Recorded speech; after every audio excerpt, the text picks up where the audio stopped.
Hi guys, it's Frankie from Frankie Tag.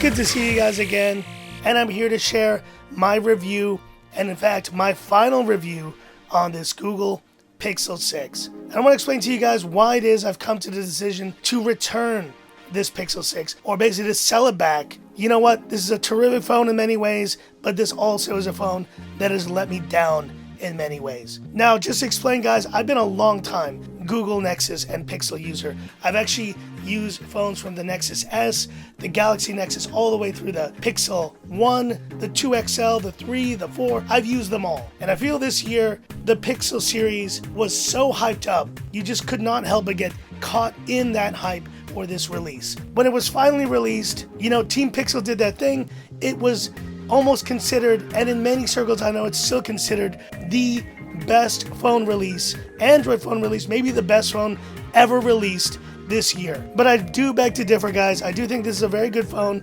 in many ways, but there's also a lot of aspects about this phone that come up short. But before we get into it, let's go through the main specs of this phone. So we have a 207 gram device, 8.9 millimeters. So it's not, you know, very slim. I think some people love the camera module in this way, and some people don't. It is nice that it doesn't rock on a table, but I will tell you, it is a polarizing design. This idea that this is an iconic, amazing design is not true. A lot of people I've shown this to don't like it. So I don't know where the narrative came that this design was revolutionary or iconic or anything like that. It's a good design, but it's not a great design. And going to the front, we have a 6.4-inch AMOLED display, and let me tell you, the display has actually been one of the better aspects of this phone. I've generally enjoyed the viewing experience on the Pixel 6, especially because it is a flat panel display. That was one of my big reasons to pick up this Pixel 6 over the Pixel 6 Pro. Do I think that Google could have put 120 Hz considering the price they're charging and much more in other markets for this phone? Absolutely. This should be a 120 Hz AMOLED display when I can pick up phones like the Poco F3 for much lower cost, and this includes AMOLED 120 Hz. Even the Redmi Note 10 Pro has those specs. But now let's talk about it, performance, and I think this has been one of the biggest letdowns of this device. And I'm sure you've seen my throttling test with the Google Pixel 6. You will know that this phone did not do very well in that test. In fact, it was one of the biggest drops in terms of performance from test 1 to test 3. I think this is a valid test because a lot of you guys in environments, in tropical environments, do care about the heat level and how it affects a phone. And this Tensor CPU just throttles. It throttles, and it throttles big time. Now, yes, I've had some blowback from certain creators saying, oh, but for general use, for, you know, general experience, this phone is absolutely fine. But let me tell you, you don't just buy a phone for general use. You buy it for those moments as well when it will actually need to push and push hard in certain scenarios. And this phone just cannot keep up with a lot of other devices like the Snapdragon 870 in this Poco F3 that can do even better sustained performance at a much lower cost. That, for me, is the real issue with this Tensor chip.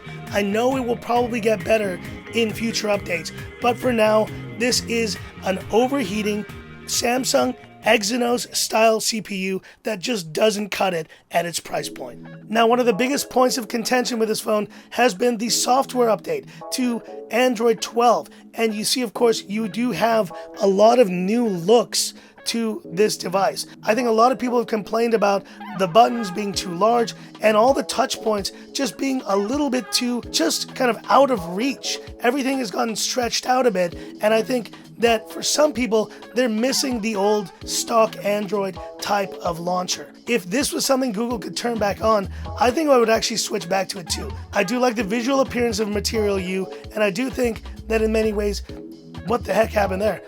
I do think in many ways it is a nice fresh coat of paint, but I think from a UI perspective, it is lacking. Now, in terms of vibration, motor, it is a terrific flagship level motor, probably one of the best that I've used this year, but I can't say the same about the fingerprint scanner. Now, in my experience, guys, I've finally gotten this fingerprint scanner functioning as well as it can, and the latest update definitely has helped. But let me tell you guys, I've remapped this fingerprint scanner not once, not twice, not three times, 4 or 5 times. I've lost count how many times I've tried to remap the fingerprint scanner to make it work better.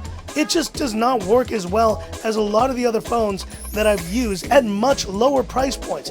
And I don't think the hardware is the issue here. I think they're using a very similar fingerprint scanner. It's just the implementation. It's just not as good. The fingerprint scanner definitely has been a concern for me, and having to remap so many times to finally reach this speed and efficiency has been a bit annoying. The other thing that has been okay, but a bit disappointing to be honest, has been battery life. With a 4,600 mAh capacity, I would have thought that this Google Pixel 6 would be as good a performer, or at least kind of match what we saw with the Pixel 5 last year. That is not the case. This phone does run down, and it runs down quite a bit faster than I expected it would.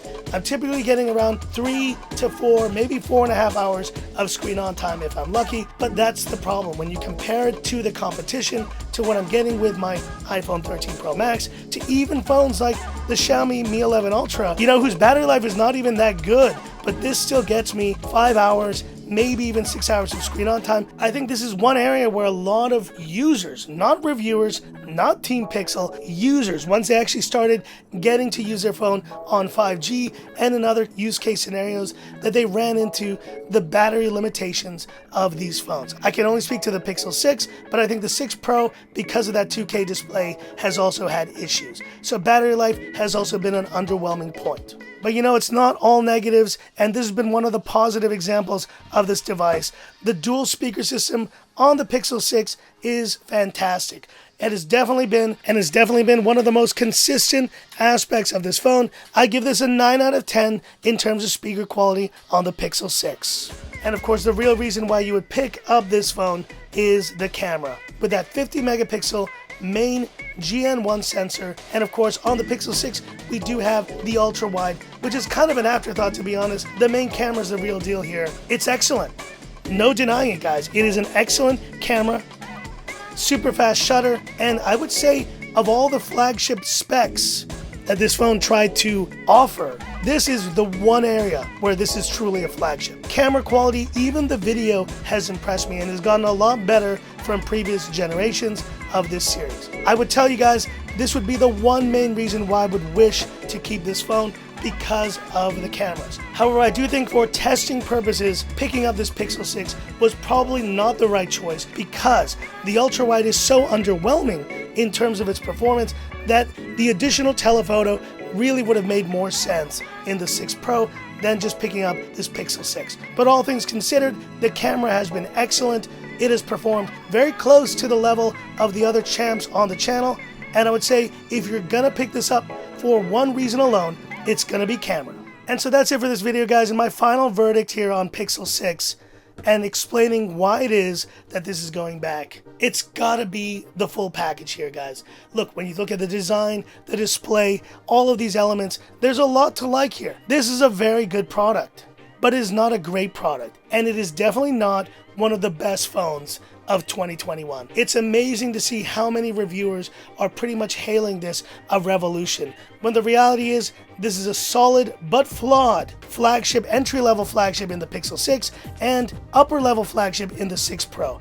And I think for the money, you can get better. But ultimately guys, one of the biggest reasons why this phone is going back is because of what it represents. I do feel guys, in many ways, because of availability, the lack of Google's interest in trying to play in other markets, this phone cost me nearly $800 US to pick up here in Hong Kong through gray markets versus the $599 that it would cost in the US. If you're in the US, this is a great phone for that price, but it is not a really good phone for $800, and you would expect a lot more at that price point. But the last part of this really, guys, is more about perception. I think this is the first Pixel where I think Google got lost in its own hype machine for the release of this product. And all those Team Pixel guys out there who just really made it seem like it was a revolution, like who made it seem like this was the best phone hands down on the market. I think it's a terrific phone in many ways, don't get me wrong,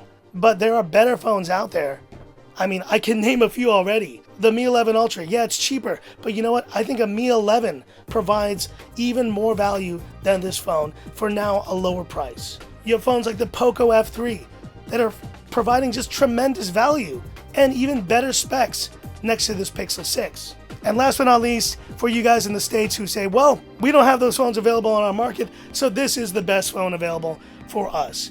I beg to differ, because I do think that even an iPhone 12 offers better value pound for pound than this Pixel 6 at a very similar price. Now that it's been reduced, I do think an iPhone 12 or even a 13 entry-level 13 mini will provide better value pound for pound than the Pixel 6. All things considered, guys, I've enjoyed my time with this phone, but I have pretty much answered my question. This one just doesn't cut it, and that's why I'm returning this Pixel 6. It's going back. It was a nice run, Pixel, and honestly, I was happy to be able to try it out, but I realize now there's just so much better on the market for the price than this phone. But hit me up in the comments. What do you think of the Pixel 6? And do you agree that there are still better value phones out there from other competitors that are offering just more for the money than this phone? Hit me up in the comments. I'd love to hear about it. And that's it for this video. If you liked it, give me that thumbs up. And if you love the content of Frankie Tech, subscribe to the channel. Hit the bell icon for future updates. Apologies, guys, as I just woke up. I'm getting this video done early because I'm heading out for the weekend